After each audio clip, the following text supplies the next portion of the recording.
everyone. Good morning. Yes, I'm Edgar Tyre, the Human Resource Manager at the University Business School. I'm happy to take you in this training session about employee health and safety. But first and foremost, we need to first introduce ourselves and get to know each other. So I'll start with you. I am I am the Human Resource Officer of the University. You're so welcome, Kato. My name is Claire Agadure. I am admin assistant. Okay, pleased to have you, Claire. So before we get the ball rolling, I would like to lay some ground rules for our training. We should know the do's and the don'ts during the training. So I would love this to come from all of us, and we are going mutually so that we can get to know what we expect as in terms of the do's and the don'ts. Yes? I expect us to concentrate and put our phones in silent. Okay. Maximum concentration and putting our phones in silent. Being better employees when it comes to health and safety. Okay. Yeah. Then in addition to that, we should respect each other through this training session. We should as well keep whatever happens in this training session confidential. So let's look at what we anticipate or what we expect to go through in this training session. First and foremost, we need to distinguish between employee health and safety. We need also to justify the rationale of employee health and safety programs in any given organization. We also need to explain the various conditions of work that are likely to affect the health of employees in the organization. We also need to categorize the major causes of accidents at the workplace. And we as well need to explain the strategies that managers or that workplaces can put in place to reduce the accidents at the workplace. So for starters, that is like what we expect to learn from this kind of training. So let's look at the distinction between employee health and safety. When you talk about employee health and safety, what do you think comes to the back of your mind? Yes, please. It means that the workplace, the environment in which employees are working needs to be safe for them so that they are able to concentrate on their work both physically, socially, and also emotionally. Okay, thank you, Lena. So basically, when we look at this employee health and safety, we look at organizations are always concerned about employee health and safety while they're at work because employee health and safety boosts employee morale and loyalty. Managers realize that healthy employee is the productive one.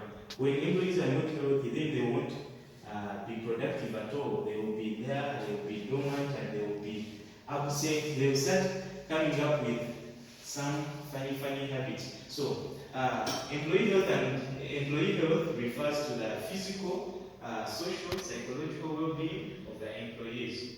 So when we talk about the health, as our training has told us, we are looking at basically the physical, the social, we are looking at the psychological well-being of this employee.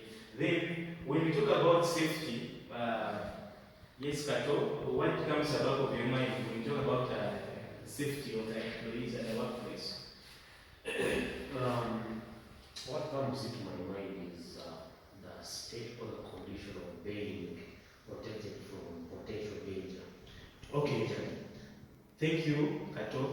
When you talk about safety, now we've already seen that the health refers to the physical, social, and psychological well-being of the employees. But when we talk about the employee health and when we talk about the safety of the employee, we are looking at how we can safeguard these employees from any kind of danger or harm. So basically, that is a very kind of brief background about employee health and safety.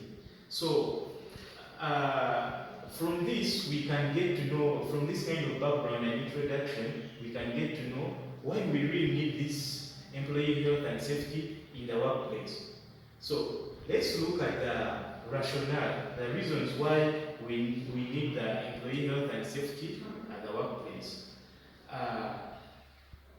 For starters, we can maybe brainstorm about what do you think are some of the rationale of employee health and safety at the workplace.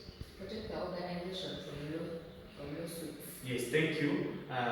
She's telling us that we need to protect the organization from lawsuits. Most of the time you find that when you've not really worked out on a very good health and safety kind of procedure and plan, or when you've not documented it very well and you've not followed it, the organization is always going to run into costs in terms of compensation to the employees. Times you can lead to litigation kind of costs. Yes. Also, failure to consider health and safety of employees probably will lead to work stoppage. Work stoppage, which means that the organization at the end of the day is as well losing in terms of production. There is going to be less productivity due to work stoppage because of the health and safety. Any other? Increased costs. Increased costs. When the environment is continuously unsafe, you will get into lawsuits. Or most likely you always have to cover up if you didn't do the maintenance of whatever machines you're using in the workplace. So you're continuously at having so many costs because people are continuously leaving, and then if people get into accidents, you continuously have to treat them. Okay, thank you very much. So basically, we are going to look at many other kind of reasons why we need this health and safety. So first and foremost, we are going to look at it helping to maintain an environment that facilitates employee productivity. As we had said, when there is less work stoppage, then the productivity is going to increase. Then the other kind of aspect we look at creation of morale among employees. When employees are operating in a safe and very secure environment, whereby they think every aspect is covered, we look at, you find that they have that kind of morale, they have that kind of gear, they will always be happy at the workplace and they will be more engaged and committed. Then we can as well look at its positive kind of impact on the public image. Most employees out there need to work with organizations that have a very good health and safety kind of plan and policy, because employees out there are going to talk to each other about policies in the organization, and we find that other organizations are preferred because of their kind of engagement in employee health and safety. Then the other thing we are going to look at is we look at the unnecessary costs, as we had already looked at. Then can also employee safety and health can as well be useful towards good employer relation. So we are going to see that when employees feel secure, their relationship with their employer is going to always be good, and this will always create an environment where there are less strikes, employees are always engaged because they are happy with the employee health and safety. So it as well, a well-established health and safety measure helps to reduce the rate at which employees enter and leave. So we are saying that the labor turnover in the organization also has an impact. Like employee health and safety can have an impact on how people enter or leave the organization. When you find that you don't really embrace it, people are always going to leave the organization first because they don't feel protected. Any other contribution about the rationale for employee health and safety? Well, I think it can also be a tool to put a hold or to reduce on government interventions. Okay, thank you. We are saying that when employees, when the company is embracing and it has a very good health and safety policy, There are not going to be government interventions of you don't have this, look, you don't have this. You find that the activities of the organizations are always going to run smoothly without any kind of intervention.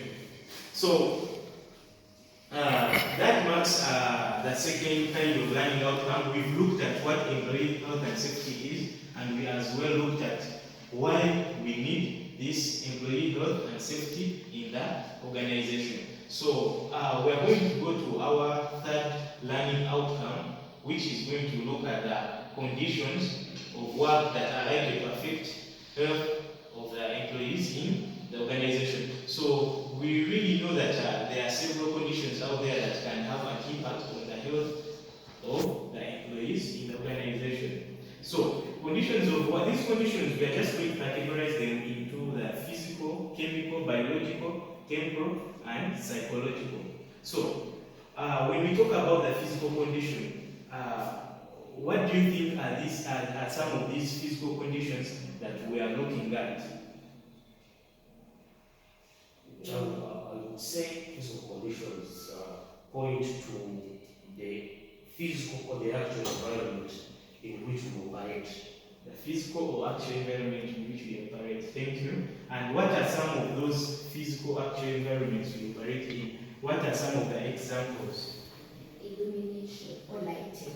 Okay, we look at the lighting, we look at the illumination. Yes, please. We can also look at the physical space, the space that we have. We look at the space or like the design, like the office design and structure. Then we as well look at other factors like noise. We look at other factors like temperature or humidity. Also, we look at the color in which the organization is operating in. So, the other kind of aspect in the conditions of work that are likely to affect the employee health is the biological conditions. Biological agents that may be found in the working environment include bacteria, parasites, viruses, and other parasites. These may thrive in a working environment if the conditions prevailing in that environment are conducive for their survival. So some workers may be exposed to certain diseases through foods taken at the workplace. So as you already know that maybe at the canteen or somewhere, these are some of the spots where we can get these viruses or bacteria.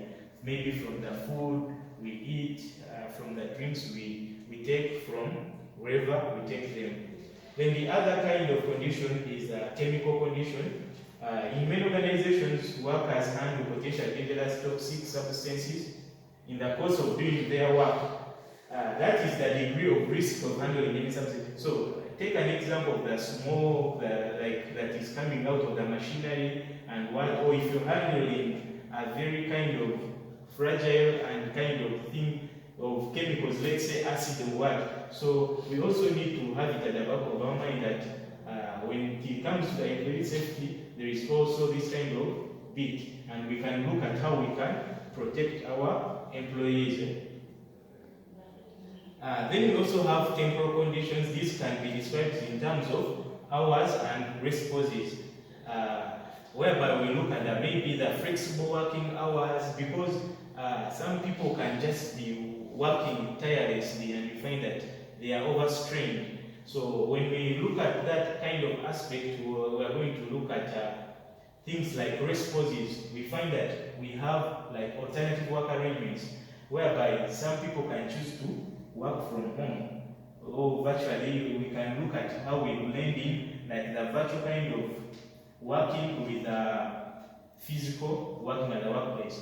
Then there is also the 4-day work week whereby you can choose to work 4 days and you rest for the other day. So these are the things that come into the temporal thing that we find that they are very essential when it comes to employee health and safety.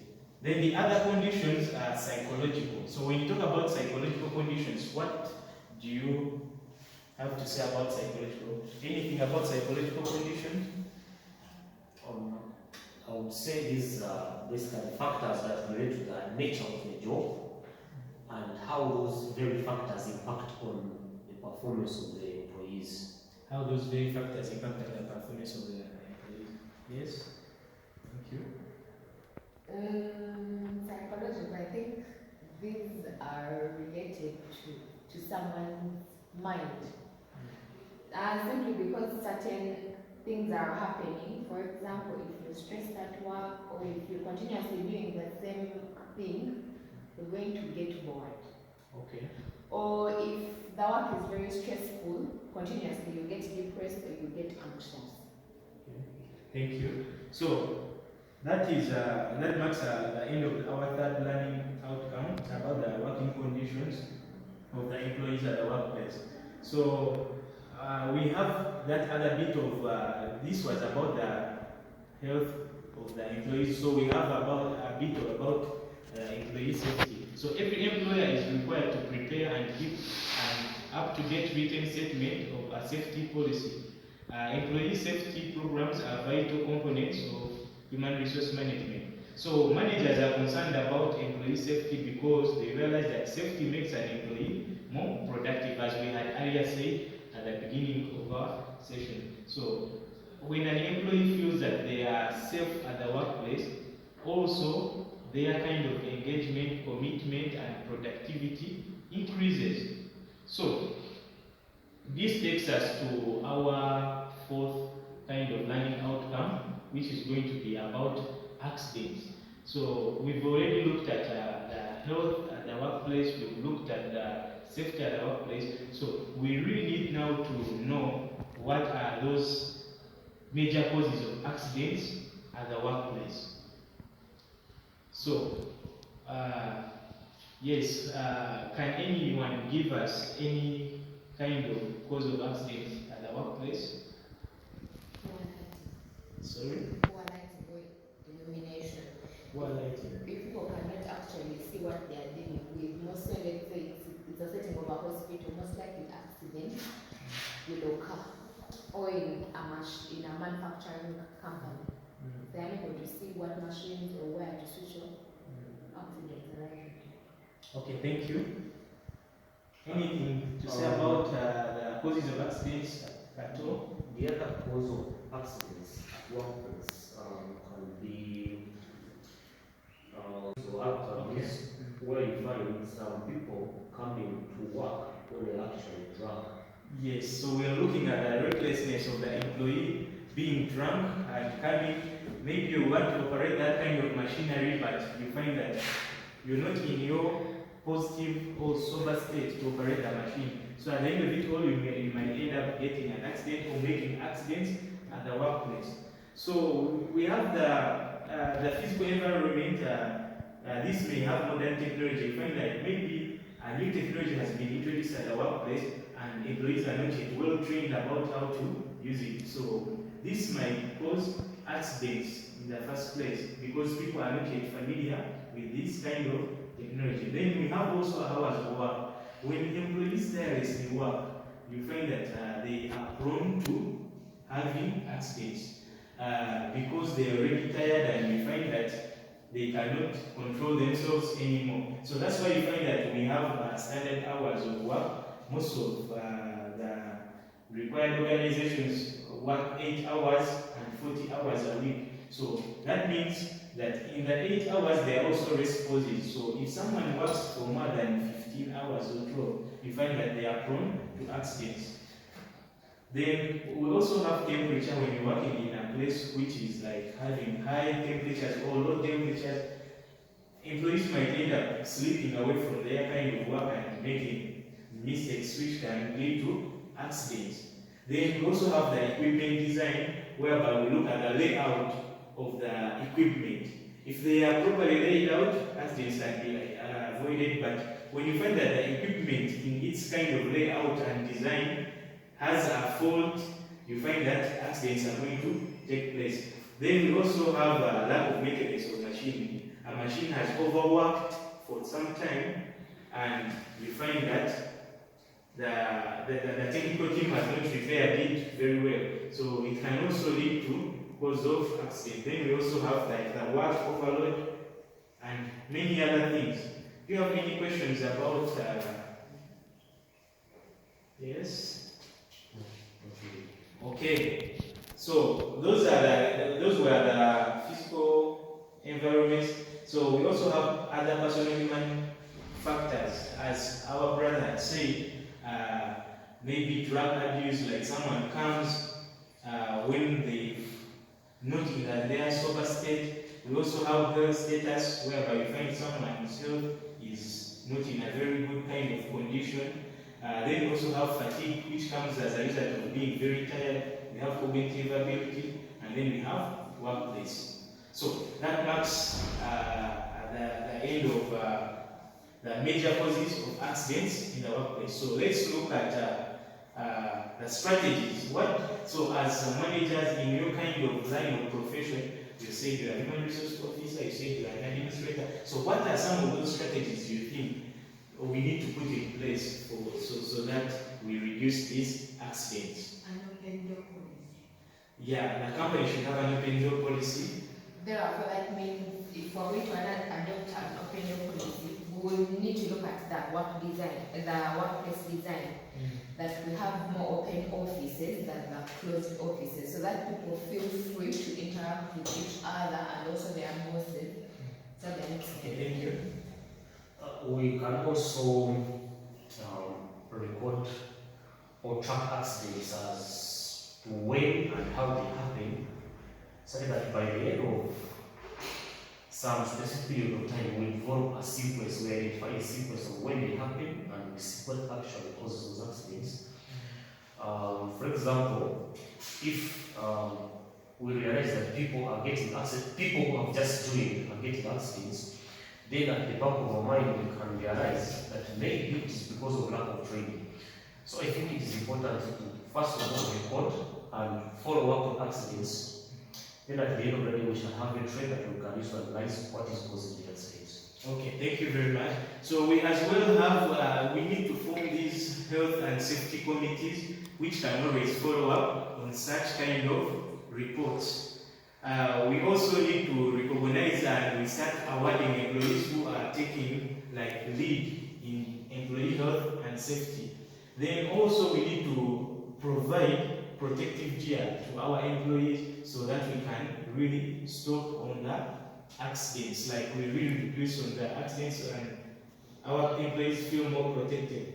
Also, proper channels of communication in case of any accidents. How do we tackle it? Like we need to have a very good proper channel of communication to employees, and we also need to let employees know about some of the things. Then we need also to encourage all employees to participate. Then lastly, potential dangerous areas will also need to be marked with maybe colors, and you put signposts, this is dangerous and that. So, yes, any question? Not a question, but we can also, I think we can also develop stringent health and safety policies and make sure they work in organizations. Okay, thank you very much. So that marks for a kind of recap, we need to know if we have achieved our learning outcomes. Remember, we had 5 learning outcomes. We needed to know about employee health and safety. Yes, we needed to know about those conditions. We needed to know what causes accidents, and we needed to know about the strategies. So, on a scale of 1 to 10, how confident would you feel that you've achieved those learning outcomes? 9. 9. Yes. Oh, this is interesting and impressive. I would say 9 also. Oh, okay. That means learning has taken place, and it is a very good kind of approach and attitude from you. I hope from here we are going to go back to our respective departments, and we all carry the same kind of message we've gotten to learn from here. So the training shouldn't stop with us. We can as well go ahead and train our subordinates. Do you have any questions? Yes or no? No. Okay. Thank you very much for your time. Thank you too. All right. Have a good day. You too have a blessed day.